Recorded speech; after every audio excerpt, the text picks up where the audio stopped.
I never expected to become my grandmother's caretaker at 28. I had a promising career as an environmental engineer in Chicago, a small but trendy apartment, and a life that was finally finding its rhythm after years of hard work. But when Grandma Ellie called to tell me she'd fallen and broken her hip, everything changed. "It's nothing serious, Sam," she'd insisted over the phone, her voice weak despite her efforts to sound strong. "The doctor says I'll be fine after some rest." But I knew better. At 84, a broken hip was serious, and Grandma Ellie lived alone on the old family farm in rural Oklahoma, 20 miles from the nearest hospital and far from any relatives. The 100-acre farm had been in our family for 3 generations, though the actual farming had stopped years ago when Grandpa died. Now it was just Grandma in that big old farmhouse, surrounded by empty fields and memories. I took a leave of absence from my job and flew home the next day. The plan was to stay for 2 weeks, help Grandma get set up with in-home care, and return to my life. 2 weeks turned into a month turned into 3, and gradually I realized I couldn't leave her. "You're throwing your life away," my mother declared during one of her rare visits. Mom had moved to Phoenix years ago, preferring desert heat to Oklahoma dust. "Ellie needs to be in a nursing home. You need to be building your career." "I'm not throwing anything away," I replied, setting a cup of tea in front of her. "I'm working remotely, and Grandma's getting better every day." Mom snorted. "On that engineer's salary, taking care of an old woman and a money pit of a farm." "Be realistic, Samantha." That was my mother, always practical, always focused on financial security. She'd grown up on this farm and couldn't wait to escape it. In her eyes, my decision to stay was incomprehensible. My Uncle Peter was even worse. He called monthly from his vacation home in Florida, ostensibly to check on Grandma, but really to suggest listing the farm for sale. "That property's worth good money, Sam," he'd say, as if I didn't know. "Not the house. That's falling apart. But the land. Developers would snatch it up. Ellie could live comfortably in a nice facility, and there'd be plenty left over." By plenty left over, he meant his inheritance. Uncle Peter had never hidden his expectation that, as Grandma's only son, he deserved the lion's share of whatever she left behind. Then there were my cousins, Jessica and Mark, who visited on holidays with expensive gifts and loud voices, filling the quiet farmhouse with forced cheer before disappearing back to their busy lives. They never stayed long enough to help with Grandma's physical therapy or medication management. They certainly never emptied a bedpan or helped her bathe when she was too weak to do it herself. "You're a saint, Sam," Jessica would say, air kissing my cheek on her way out. "I don't know how you do it. Don't you get bored out here with nothing happening?"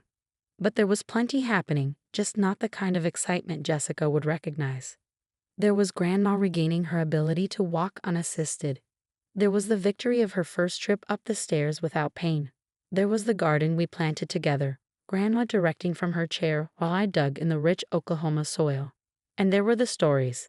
In the quiet evenings on the porch, watching the sun set over the empty fields, Grandma Ellie told me about her life.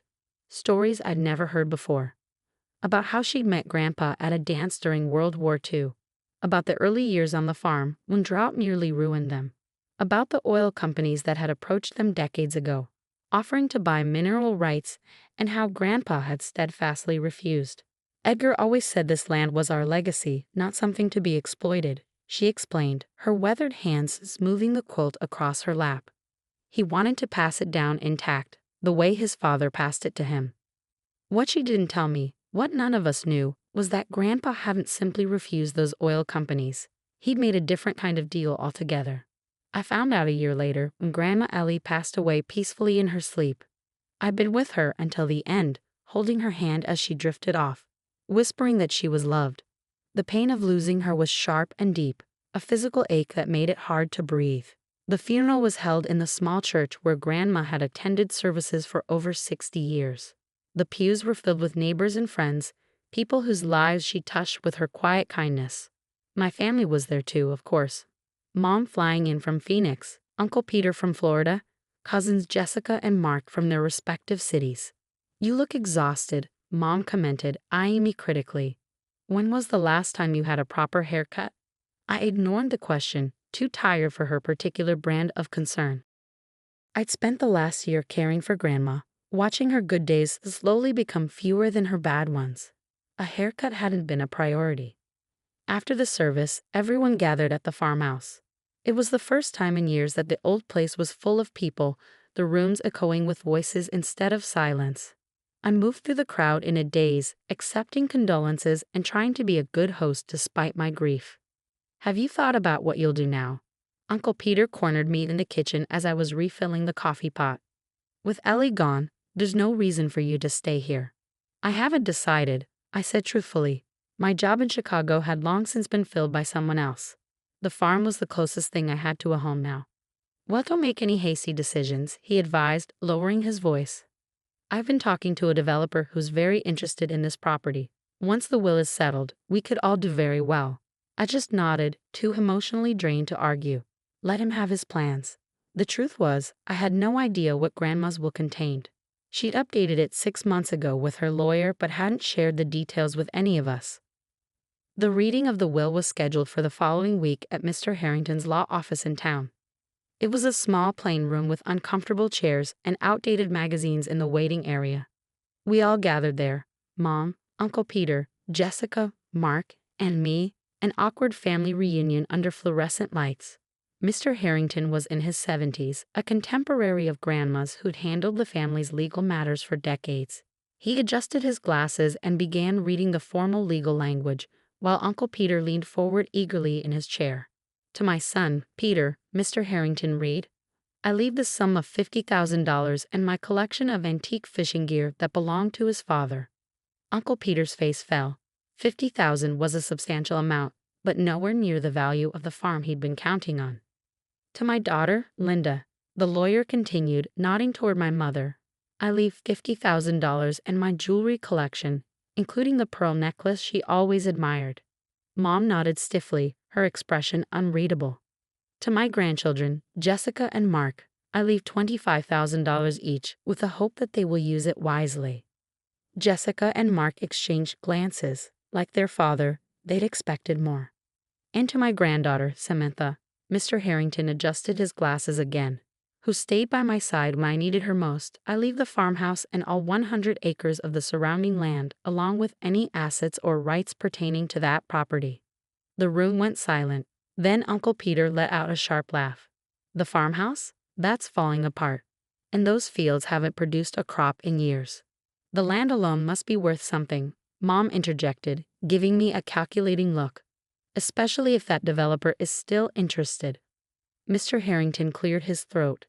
"There is a personal letter for Samantha as well," he said, handing me a sealed envelope with my name written in Grandma's shaky handwriting.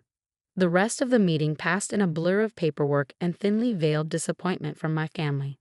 Uncle Peter was already on his phone as we left the office, presumably calling his developer contact to see if the deal could still be salvaged through me. "Don't make any decisions without consulting us," he instructed as we stood in the parking lot. That property represents a family legacy. A family legacy he'd been eager to sell to the highest bidder just minutes before. I nodded silently. "You should at least hear what offers are out there," Mom added. "That old house needs more work than it's worth. Be practical, Samantha." I promised to think about it, mostly to end the conversation. All I wanted was to go back to the farm, my farm now, and read Grandma's letter in private. Once home, I sat on the porch swing where Grandma and I had spent so many evenings and carefully opened the envelope. "My dearest Sam, if you're reading this, I've moved on to be with your grandfather, and the farm is now yours. I want you to know this was always the plan, even before you came to help me after my fall. Your grandfather and I saw something in you from the time you were small, a love for this land that none of our other children or grandchildren shared. What you don't know, what none of the family knows, is that Edgar didn't simply refuse the oil companies all those years ago. He was shrewder than that. He sold mineral rights to a small portion of the property, just 10 acres on the far north corner, but retained the rights to the rest, believing that someday those rights would be far more valuable. He was right. 6 months ago, Mr. Harrington helped me negotiate a deal with Meridian Energy. They've confirmed significant oil deposits on our land, Sam. The contract is in the safe behind your grandfather's portrait in the study. The combination is our wedding date, 06 to 12/39. The first wells will be installed within a year of my passing. The income will be substantial, enough to restore the farmhouse, enough to live comfortably, enough to do whatever you dream of doing while keeping our land intact. This is your legacy now. Not just the money, but the responsibility of stewardship. This land has been in our family for generations, and now I'm trusting it to you. I've seen how you care for things, Sam, how you tended to me, how you nurtured the garden, how you repaired the old porch swing without being asked. You have your grandfather's hands and heart. The others see the farm as a burden or a cash cow. You see it as a home. I love you, my sweet girl. Thank you for the gift of your time and care in my final years. I hope this gift I leave to you brings you as much joy as you brought to me. All my love, Grandma Ellie. I read the letter twice, tears streaming down my face, before going to the study. The safe behind Grandpa's portrait contained exactly what Grandma had described: a thick contract with Meridian Energy, along with geological surveys showing significant oil deposits across the property. The projected income was staggering. Millions over the life of the wells. I sat up all night, thinking about what this meant, about what Grandma had entrusted to me, about how to honor both the financial opportunity and the family legacy she described. By morning, I had a plan. For the next 6 months, I said nothing to my family about the oil rights. When Uncle Peter called with news of a developer willing to pay top dollar for the land, I politely declined. When Mom suggested selling at least part of the property to fund a real life back in the city, I changed the subject. That farmhouse is eating up all your savings, she warned during one phone call. You're as stubborn as Ellie was. Thank you, I replied, taking it as the compliment it wasn't intended to be. Meanwhile, Meridian Energy began the process of installing the first wells on my property. I worked closely with their environmental teams to ensure minimal disruption to the land. I used some of the initial payments to begin restoring the farmhouse, hiring local contractors to repair the roof and replace the ancient plumbing. When the first well was completed and ready to begin production, I decided it was time. I sent identical invitations to Mom, Uncle Peter, Jessica, and Mark. You were cordially invited to a gathering at the family farm to celebrate new beginnings, Saturday, June 12th, 2 p.m. They all accepted, probably curious about what I could possibly be celebrating in that money pit of a farm. The day of the gathering was perfect. Clear blue Oklahoma sky, gentle breeze, the fields around the farmhouse lush and green. I'd had the house painted, the porch rebuilt, the garden landscaped. It looked better than it had in decades.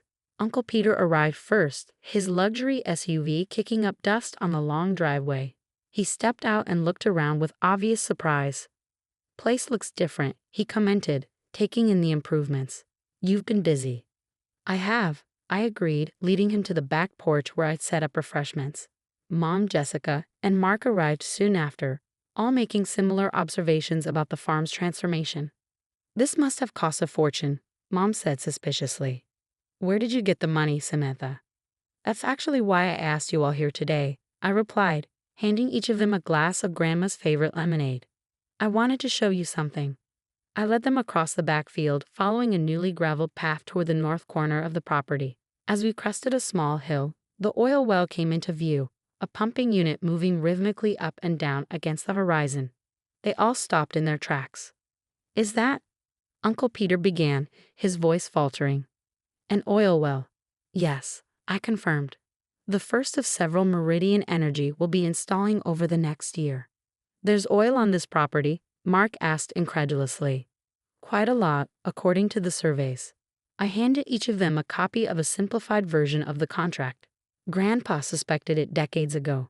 He sold mineral rights to a small section but kept the rest. Grandma finalized this deal 6 months before she died. They stared at the papers, then at the well, then at me, their expressions a mix of shock, confusion, and dawning comprehension. All this time, Uncle Peter said slowly, when we thought this land was worthless. It was never worthless, I corrected him. It was always valuable, as our family home, as our heritage, as the place Grandma and Grandpa built their lives. The oil is just a bonus. How much? Jessica asked bluntly, scanning the contract. How much is this worth? The projections are in the contract, I replied. But it's substantial. Mom looked up from the papers, her face pale. And Ellie left all of this to you. Just you? She left me the farm and everything pertaining to it, I confirmed, including the mineral rights. A heavy silence fell over the group as they processed the implications. The worthless farm they'd urged me to sell was now revealed as an asset worth millions. The year I'd wasted caring for Grandma had resulted in an inheritance beyond any of their expectations. "Well," Uncle Peter finally said, forcing a smile, "I suppose congratulations are in order. You certainly lucked out, Sam." "It wasn't luck," I said firmly. "Grandma made a choice, just like I'm making one now." I handed each of them a second document, a legal agreement establishing the Ellie and Edgar Williams Foundation. 50% of the oil revenues will go into this foundation, I explained. Its mission is to support sustainable agriculture, environmental conservation, and elder care in this county. I'm establishing it in Grandma and Grandpa's names. "And the other 50%? Mom asked. "Is mine," I said simply. "To maintain this farm, to live my life, and to ensure this land stays in the family for the next generation, just as Grandma and Grandpa wanted." "You could sell it all now and be set for life," Mark pointed out. "Why hang on to this place?" I looked around at the rolling fields, the old farmhouse in the distance, the big oak tree where Grandpa had built a swing decades ago. "Because some things are worth more than money," I said. "Grandma always told me that true wealth isn't what you have, but who you are. I believe that." My family stayed for another hour, asking questions about the oil deal, the foundation, my plans for the farm. The conversations were strained, undercurrents of regret and resentment flowing beneath their congratulatory words. But I didn't mind. I hadn't invited them to gloat or to make them feel guilty. I'd invited them because despite everything they were still family, and because I wanted them to understand what Grandma had tried to teach us all, that care and presence matter more than material success, that legacy isn't just about money, and that sometimes the things that appear least valuable hold the greatest worth. After they left, I sat on the newly rebuilt porch swing as the sun began to set. In the distance, the oil well continued its steady rhythm, pulling hidden treasure from deep within the land. But the real treasure, I knew, was the lesson Grandma had left me: to see value where others see nothing, to care for what matters, and to understand that the richest legacies